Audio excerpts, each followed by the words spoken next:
Hello friends, Tanu treats and রেসিপিজে আমার নতুন ও পুরাতন বন্ধু সকলকে স্বাগত জানাই। আশা করি আপনারা সকলে ভালো আছেন, আমিও ভালো আছি। আজকে রান্নাঘরের আড্ডায় ইলিশ মাছের একটি নতুন রেসিপি নিয়ে আপনাদের কাছে হাজির হয়েছি। সেটি হলো ইলিশ মাছের কোরমা। তাহলে আমার সাথে কিচেনে গিয়ে দেখে নিন আমি কিভাবে ইলিশ মাছের কোরমা রান্না করেছি। তাহলে আজকের রেসিপি ইলিশ মাছের কোরমা বানানো শুরু করছি। আর লাগবে প্রথমেই হলো ইলিশ মাছ। এখানে আমি 3 পিস ইলিশ মাছ নিয়েছি। মাছগুলোর মধ্যে আমি দিয়ে দিলাম নুন, সামান্য নুন দিয়ে এবার আমি একটু মাছগুলোর গায়ে মাখিয়ে নেব। এইভাবে আমি 10 মিনিট রেখে দেব। কোরমা বানাতে গেলে যে মশলাগুলো লাগবে সেগুলো আপনাদেরকে দেখাই। দেখুন, এখানে আমি একটা বড় পেঁয়াজ বেরেস্তা করে নিয়েছি। আর পেঁয়াজটা আমি সর্ষের তেলে ভেজেছি, সেই জন্য একটু হলুদ হলুদ লাগছে। বেরেস্তা বানাতে আপনারা সবাই জানেন, সেজন্য আমি আর দেখালাম না, কারণ ভিডিওটা বড় হয়ে যাবে। আর এখানে আধখানা পেঁয়াজ আমি পেস্ট করে নিয়েছি। এবার কোরমার যে মেন মশলাটা আমি বানাবো, তার জন্য আমি প্রথমেই একটা মিক্সির জার নিয়ে নিলাম। এর মধ্যে প্রথমেই যে বেরেস্তাটা বানিয়েছি সেটার থেকে সামান্য রেখে বাকিটা আমি দিয়ে দেব, কারণ এইটুকু আমার গার্নিশিংয়ের জন্য কাজে লাগবে। একদম এইটুকু রেখে বাকিটা আমি দিয়ে দিলাম। নিয়েছি 8-10টা আমন্ড, জলে ভিজিয়ে খোসাটাকে ছাড়িয়ে এটা এর মধ্যে দিয়ে দিলাম। 2 টেবিল স্পুন টক দই নিয়েছি, এটাও এর মধ্যে দিয়ে দেব।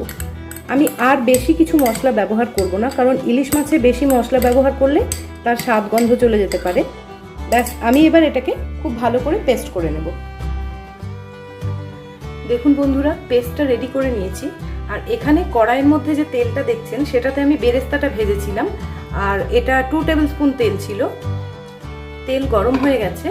এবার মাছগুলো দিয়ে একবার উল্টে পাল্টে ভেজে তুলে নেব।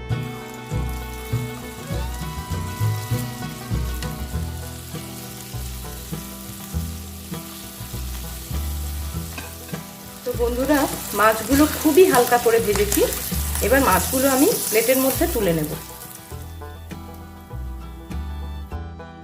এবার এই তেলের মধ্যে প্রথমেই যে অর্ধেকটা পেঁয়াজ আমি পেস্ট করে রেখেছিলাম সেটা দিয়ে দেব।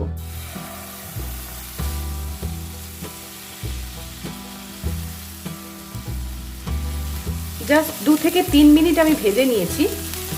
এবার এর মধ্যে যে কোরমার মশলাটা করে রেখেছিলাম সেই মশলাটা আমি দিয়ে দেব।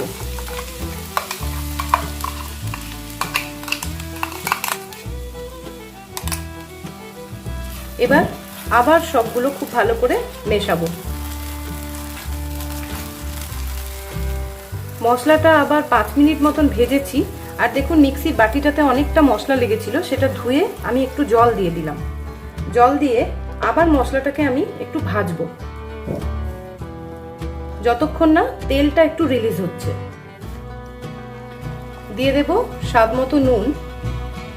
ব্যাস, আর কোনো মশলা দেওয়ার দরকার নেই। এবার আমি এটাকে খুব ভালো করে ভেজে নেব। মশলাটা খুব ভালোভাবে ভেজে নিয়েছি। মশলার থেকে মোটামুটি হালকা হালকা তেলও ছেড়ে দিয়েছে। এবার এর মধ্যে আমি গরম করে ঠান্ডা করে রাখা 1/2 কাপ দুধ দিয়ে দেব। কোরমাতে তো জল দেওয়া লাগে না, দুধ দিতে হয়। তো দুধটা দিয়ে খুব ভালো করে মশলাটার সাথে মিশিয়ে নেব। আপনাদের বাড়িতে যদি আমন্ড না থাকে আমন্ডের পরিবর্তে আপনারা কাজু ব্যবহার করতে পারেন। মশলাটা একবার ফুটে যাওয়ার জন্য অপেক্ষা করব। দেখুন, মশলাটা ফুটতে আরম্ভ করেছে। এবার এই যে ভেজে রাখা মাছগুলো দিয়ে দেব।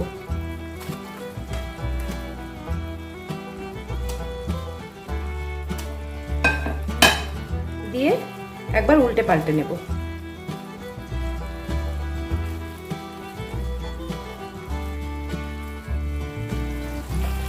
খুব ভালোভাবে মাছ গ্রেভির সাথে ফুটে গেছে আর গন্ধও খুব সুন্দর বেরিয়েছে।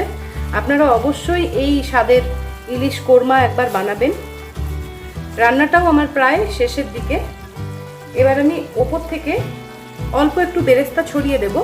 আর গার্নিশিংয়ের সময়ও আমি কিছুটা বেরেস্তা দিয়ে গার্নিশ করব। তো তৈরি হয়ে গেল ইলিশ মাছের কোরমা।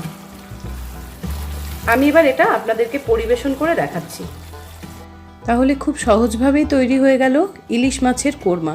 রেসিপিটি যদি আপনাদের ভালো লেগে থাকে আপনারা প্লিজ একটি লাইক করে দেবেন, ফ্রেন্ডস এবং ফ্যামিলি মেম্বারের সাথে শেয়ার করবেন, কমেন্ট করে আমাকে জানাবেন আর আমার চ্যানেলটি সাবস্ক্রাইব করবেন যদি আমার চ্যানেলে নতুন হন। এই নতুন পর্বটি দেখার জন্য আপনাদেরকে অনেক ধন্যবাদ।